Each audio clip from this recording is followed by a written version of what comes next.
So let's check this out.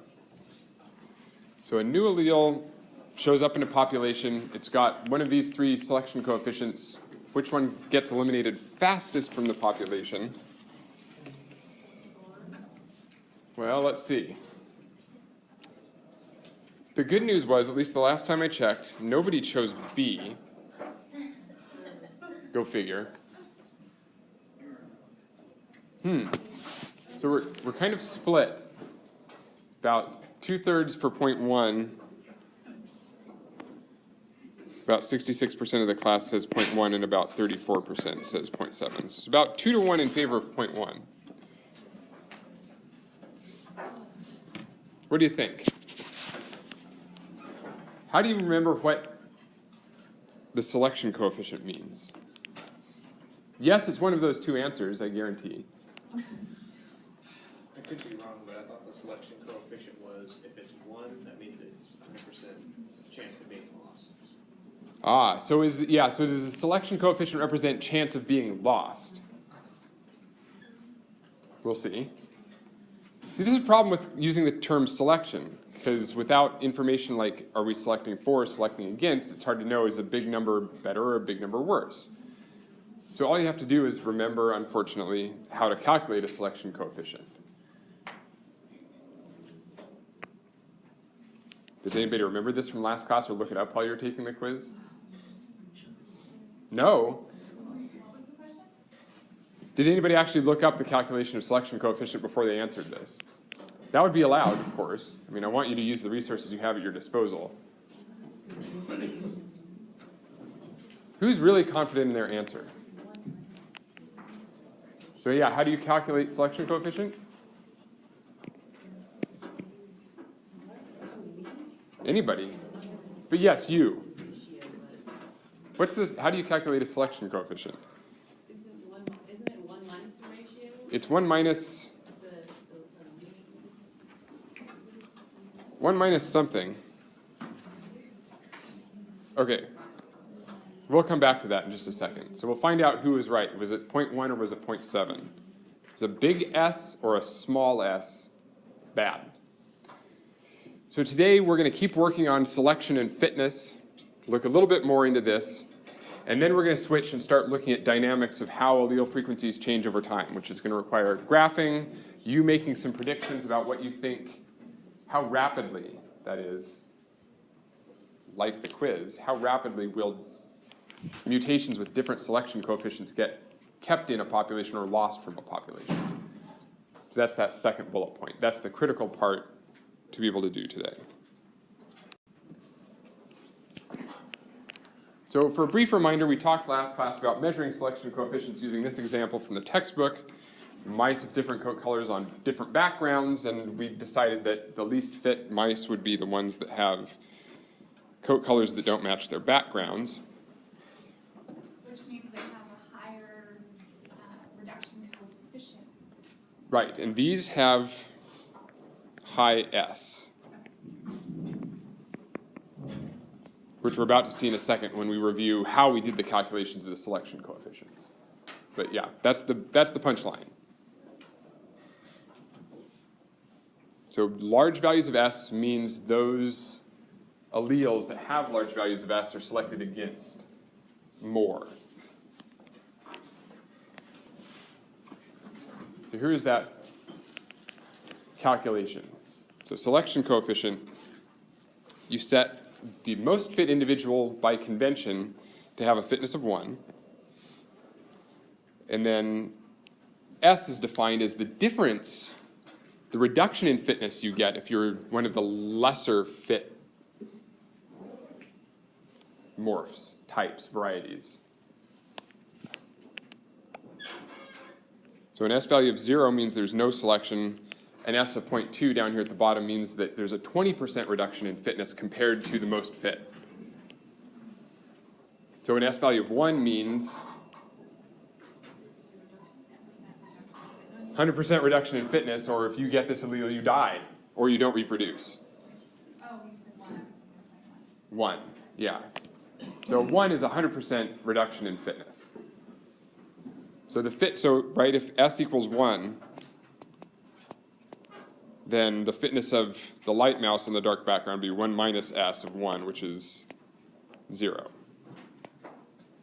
Do we subtract from one because we're subtracting from 100%? We subtract from 1, thank you for asking, great segue, because the calculation of s is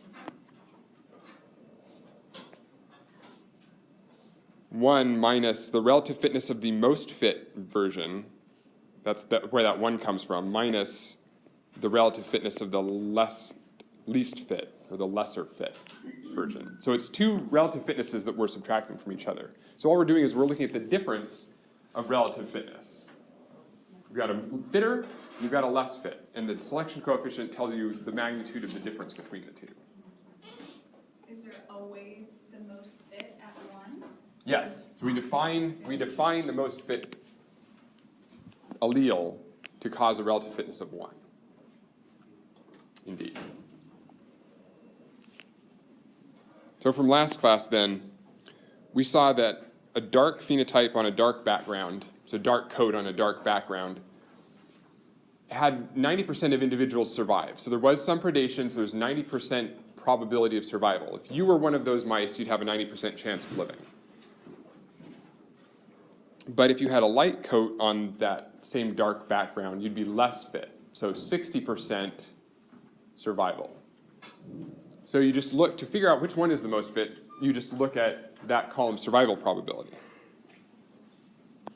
So here's the most fit version of those mice, 0.9, 90% probability. So we define artificially that 90% is the best you can do, 90% probability of survival.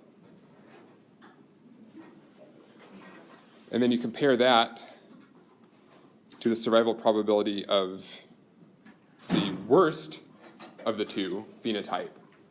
And it's the ratio of those that gives us the relative fitness. So the fitness of the light coat on the dark background is 2/3 the fitness of the dark coat on the dark background. So that's just relative fitness. And S is the difference between the relative fitnesses. 1 minus 1, the relative fitness of the most fit versus the relative fitness of the less fit version. That's how we got to the 0.33S. Yeah? So if an organism has a reduction coefficient of 1, like you were saying, it's more likely to die off. Would that mean that its survival rate would be 0 then? That's correct.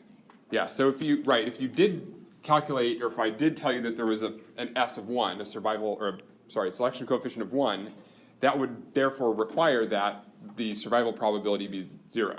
That is, you started with 100 mice, you wound up not being able to find a single damn one to count. Right? 100% loss means 0% survival probability. And that's how you calculate an S of 1. It'd be 1 minus 0. So that 0 would have to be a relative fitness of a mouse that had 0% survival probability. Relative fitness would be 0.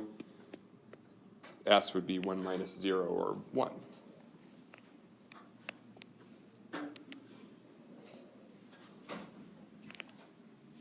And all of you did actually wind up calculating, or those of you that posted on today's meet anyway, down here in the bottom left-hand corner, did calculate the S value for this third example, A3 allele, correctly.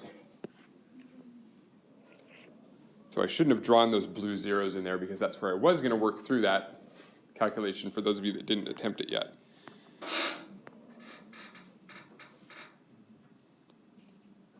But if you have 75% of your population survive over time, that gives you a survival probability of 0.75. Survival probability, 0.75.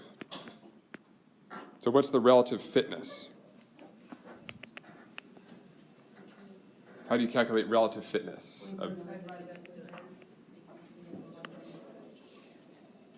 You calculate, who's got the best fitness? What's their survival probability? 0.9. So you divide 0.75 by 0.9, you get the ratio of the relative fitnesses, or the survivor probabilities, excuse me, and that is Yes, right, 0.83. All the S section. And then 1 minus 0.83 equals S. And that's where all those 0.17s came from. So all the 0.17 is, it's the difference in fitness between the most fit version of the organism you're studying and the one you're interested in studying. So 0.17 means there's a slight difference in fitness. The bigger the value of S, the greater the difference in fitness. In other words, S is selection coefficient, it's strength of selection against the allele you're looking at. Bigger value means it's more selected against. It causes a bigger decrease in fitness.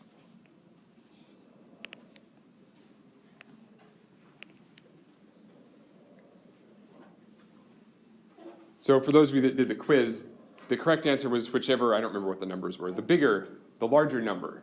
The larger the value of S, the faster you'd expect that allele to be lost from the population. Because the less healthy you are when you receive it. But again, like I said, at least none of you chose the middle option. So that's fine.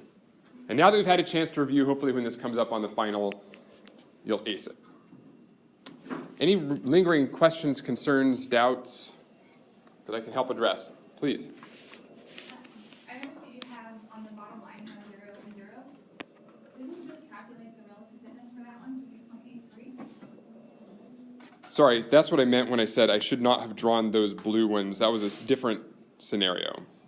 So in This that stuff. example, what's the survival P on the dark rocks?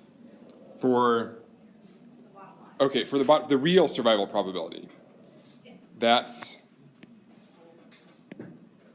that number, 0.75. Oh, so we just converted the population to the decimal. Yep. So it's 0.75, the relative fitness was 0.83, and S was 0.17. In other words, those two columns should always sum to 1.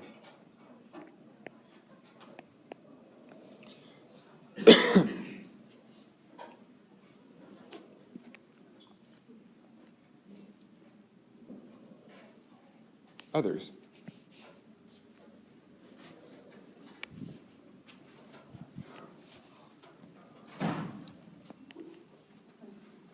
So here's where we're heading today, looking at how allele frequencies change over time.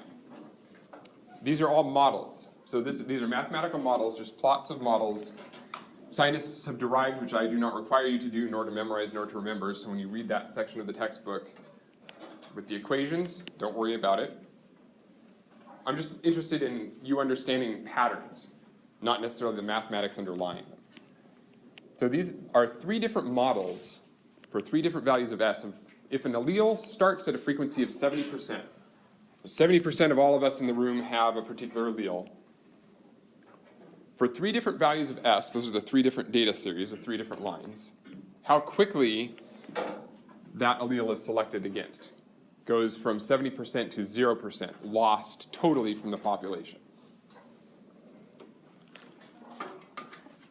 So regardless of the selection coefficient in this model, you can be guaranteed that at 60 generations, all of those alleles that are being selected against have been lost.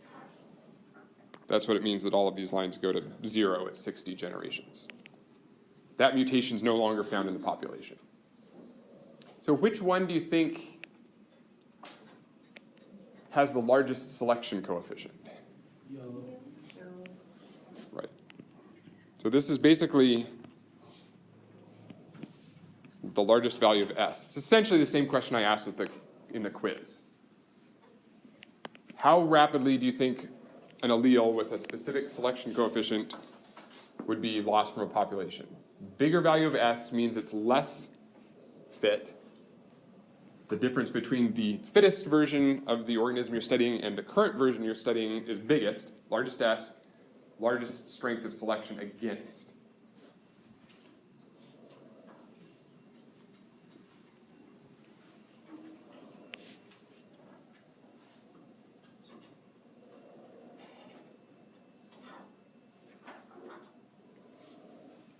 Any questions about this?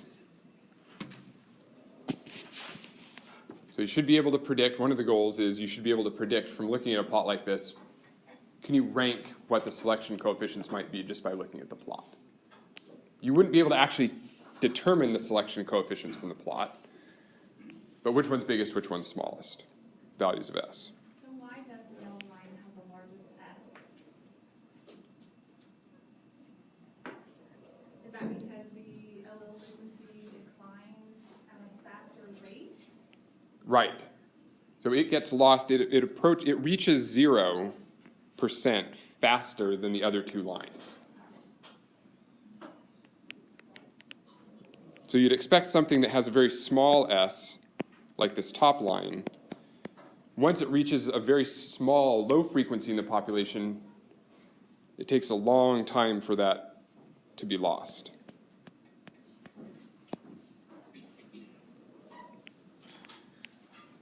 So steeper slope, essentially, means quicker loss. It's a larger S.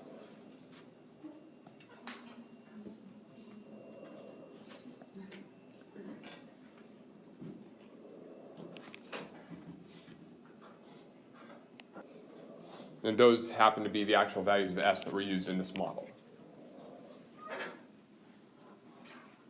So an S of 0.3 led to loss after about 20 generations. If it was only 0.1, 10% reduction in fitness relative to the most fit. It took about 60 generations to disappear from the generation, or from the population.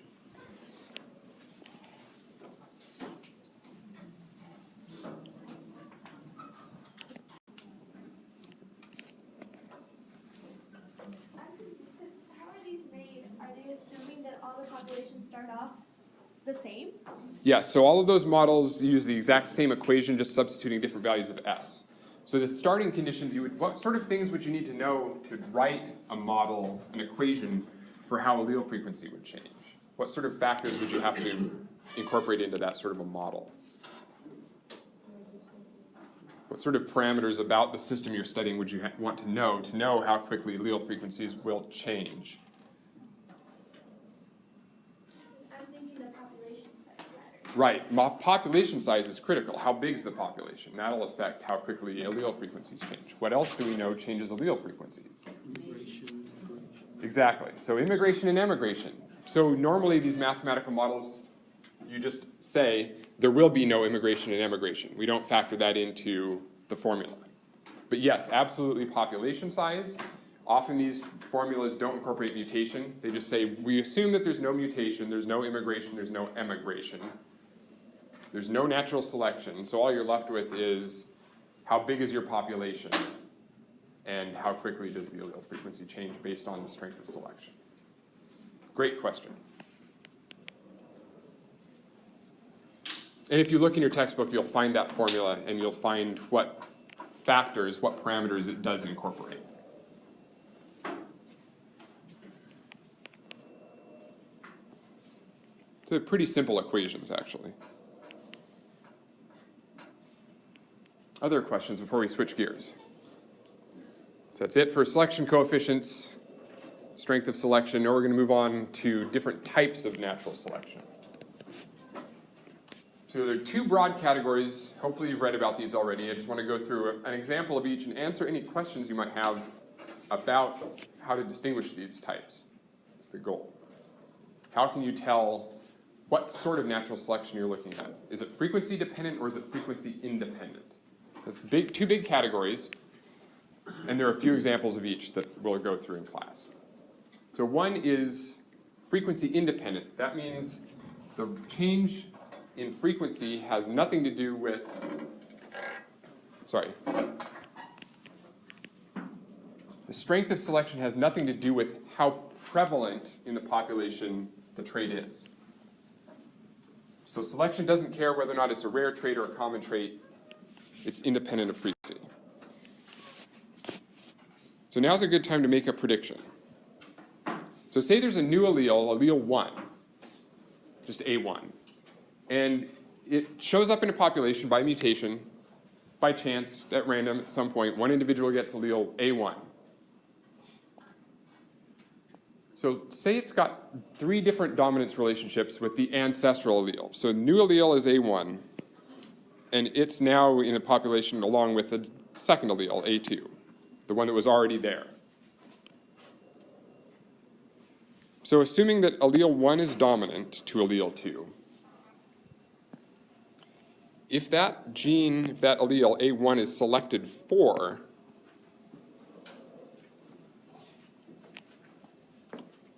how will its allele frequency change? So draw the same sort of plot for each of these 3 comparisons. For allele 1 being dominant, for alleles A1 and A2 being codominant, and for allele 1 being recessive to A2.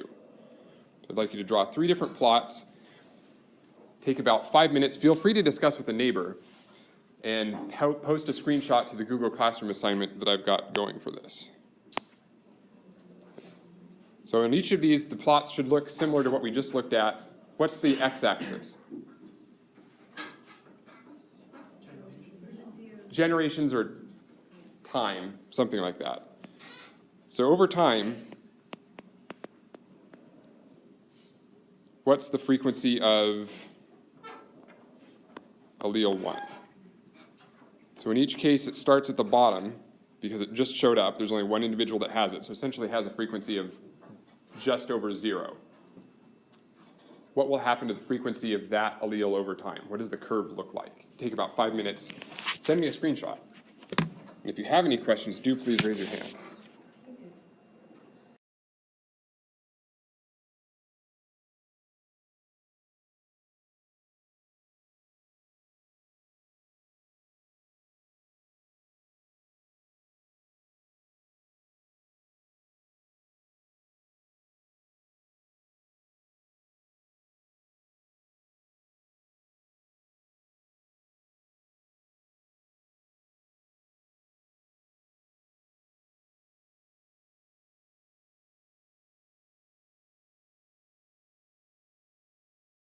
I'm sure as we do more research, we'll probably find. Correct. So you don't have to include every.